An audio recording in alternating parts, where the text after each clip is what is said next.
Hey guys, welcome back to the channel. We are super excited to have you here as part of the 410 family for another 410 video.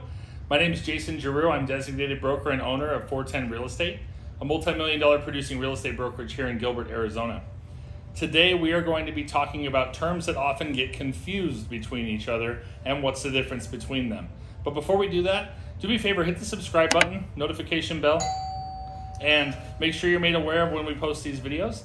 If there's a chance that you're not watching our channel already, we'd love to have you back and getting informed on these. We try and do a couple videos a week, some real estate topic videos, some about local restaurants and businesses that are opening up in the area, and even some mindset and personal development topics. So love to have you as part of the 410 family, so hit that subscribe button before you leave.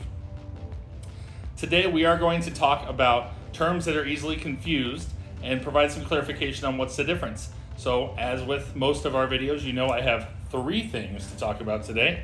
And they're going to be three sets of terms that sometimes are used interchangeably, and that's not what you want to do. They're different. Don't use them interchangeably. So the first one we're going to talk about is home warranty versus homeowner's insurance. What is the difference between home warranty and homeowner's insurance? A home warranty is purchased at the end of a contract, or even while you're living in a property. You can purchase one now for a home that you live in and have owned for years.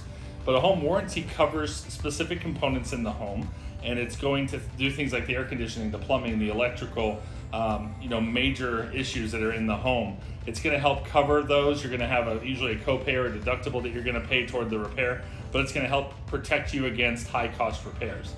Homeowner's insurance is going to be used in the event you have a catastrophe at your home.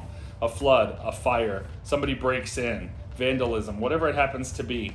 You're going to then file a homeowner's insurance claim with your insurance company, and they're going to help bring you back and make you whole in terms of the damages that were done. So home warranty, very different than homeowner's insurance. Number two, we're going to talk about the difference between due diligence and an inspection. On the contract, you're going to see there is a due diligence period, and a lot of people will say there's an inspection period.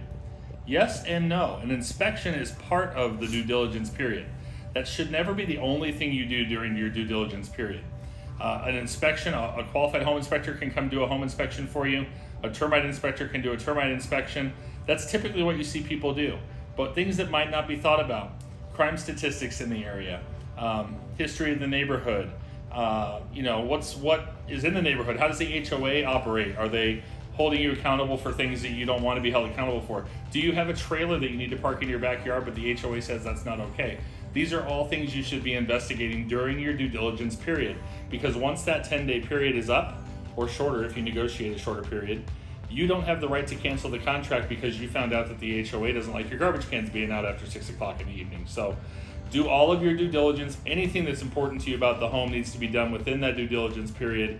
So inspection is part of due diligence, but they are definitely not exactly the same use of that terminology. And number three, we're going to talk about earnest money versus down payment. So this happens on the sales side and the rental side. People will ask, what's the difference between the earnest deposit and the down payment? Earnest deposit is simply going to be used to show that you're seriously interested about the home. You're putting down typically maybe 1%, 1 to 2% of the purchase price of the home, and you're telling the seller, hey, this tells you that I'm in it for the long haul. I want to close this transaction. There's only three reasons you can withdraw from a contract and get that earnest money back. One is the due diligence period, which we just talked about. Number two, if the home doesn't appraise and you have not waived the appraisal and you can't negotiate an appraisal solution, then you can cancel and retrieve your earnest money back. Third is if, despite your best efforts, for whatever reason, you can't qualify for the loan at the end of the day, you can get your earnest money back. So there are lots of different reasons, then timelines that happen that make it so that earnest money is non-refundable. So if you're past your due diligence period and you decide you don't like the HOA and you want to cancel, well, you can cancel. Technically, you're going to lose your earnest money, and the seller could come after you for specific performance. So the earnest money is basically there to help lock in the security. Down payment is what your lender is going to require as part of the loan. There's down payment programs as low as 3%. If you're using down payment assistance, you can even sometimes get in without any money out of your pocket. Most of the time for conventional loans, you're going to see 10, 15, 20% required down. Earnest money on the contract is going to become a part of that down payment at closing.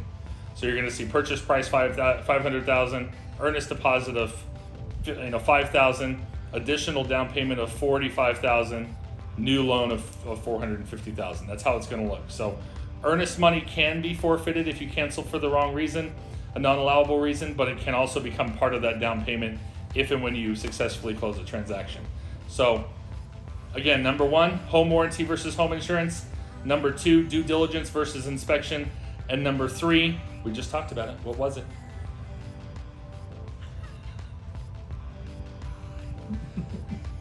Earnest money versus down payment. Come on, you guys aren't paying attention.